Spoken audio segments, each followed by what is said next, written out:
les amis, nous sommes très heureux de vous retrouver dans cette nouvelle vidéo. Nous allons analyser la rencontre retour des quarts de finale de la Ligue européenne des champions entre le Real Madrid et Chelsea.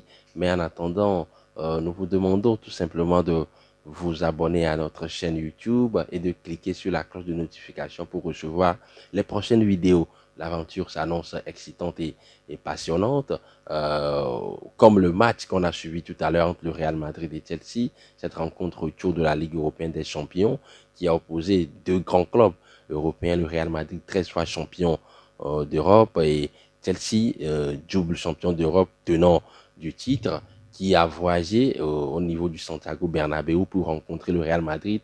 Après ce match aller, il faut le rappeler, qui a été au désavantage des Blues qui ont perdu à domicile au Stamford Bridge par 3 buts à 1. Les Blues se devaient de réagir et donc dans cette rencontre, c'est une formation de Chelsea qui est apparue tout simplement décomplexée et qui a mis en mal le Real Madrid. D'abord, parlant de la composition d'équipe de cette formation de Chelsea, Thomas Tuchel a mis en place une équipe en 1-3-4-3 avec Antonio Rudiger, Christensen et Thiago Silva en défense centrale, le trident défensif. Au milieu de terrain, 4 joueurs composés de N'Golo Kanté, Kovacic et bien évidemment de Loftus-Cheek et Reece James, Marcos Alonso sur les côtés et sur le flanc offensif.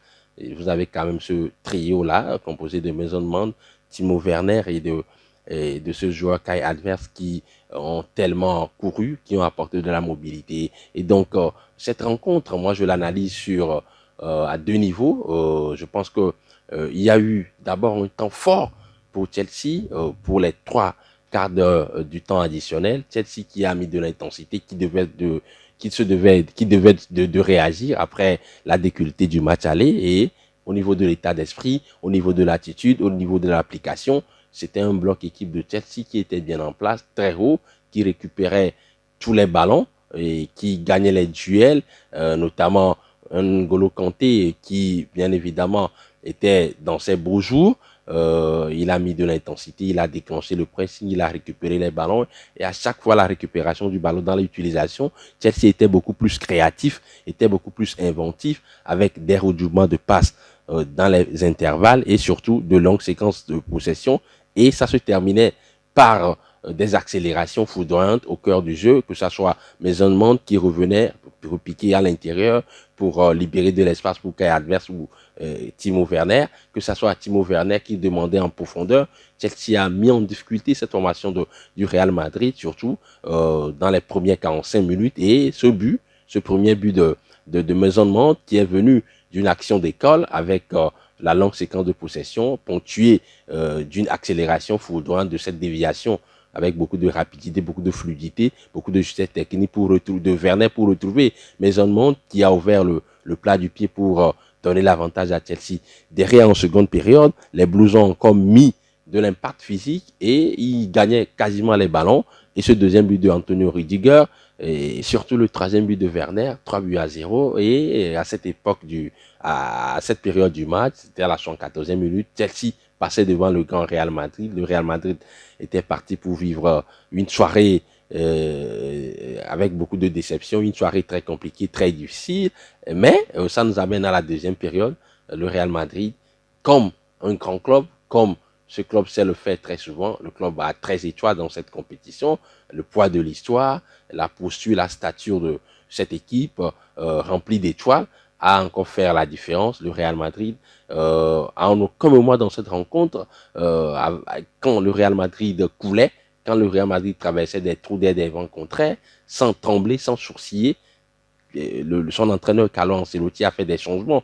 Les entrées de Camavinga et bien évidemment de Rodrigo ont encore fait changer les choses et surtout le Real Madrid de la 80e minute et cette passe, quel délice de passe de Luka Modric pour retrouver en profondeur Rodrigo en première intention. Rodrigo très efficace dans la surface de réparation pour ramener le Real Madrid dans la partie et c'était les prolongations et en prolongation le Real Madrid a tout simplement créé encore une fois une sensation rocambolesque. Le Real Madrid a renversé la vapeur avec son goléador Karim Benzema qui a marqué ce soir son 36e but de la saison, son 12e but en Ligue des Champions, le Real Madrid tout simplement qui revient de loin, comme face au PSG, le Real Madrid qui était apparu apathique, hypnotisé, tétanisé, qui n'a pas tremblé, qui a finalement renversé la vapeur.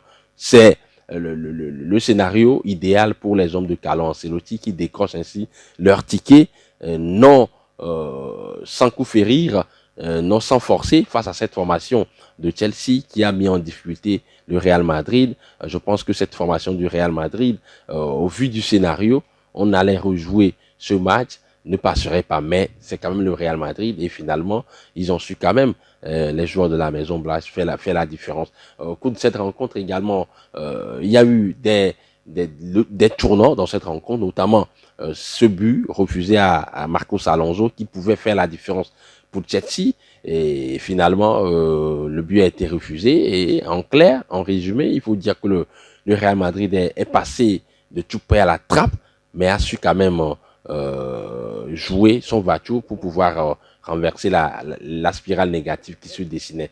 Et donc, les amis, nous vous remercions de nous avoir suivis encore une fois dans ce nouveau numéro d'analyse sur notre chaîne YouTube. Nous allons revenir dans les prochains jours un peu plus en détail sur les dispositifs tactiques et sur les leçons à tirer de cette rencontre. Et tout simplement, avant de terminer, nous vous rappelons de vous abonner à notre chaîne YouTube et de cliquer sur la cloche de notification pour recevoir les prochaines vidéos. Ciao, ciao.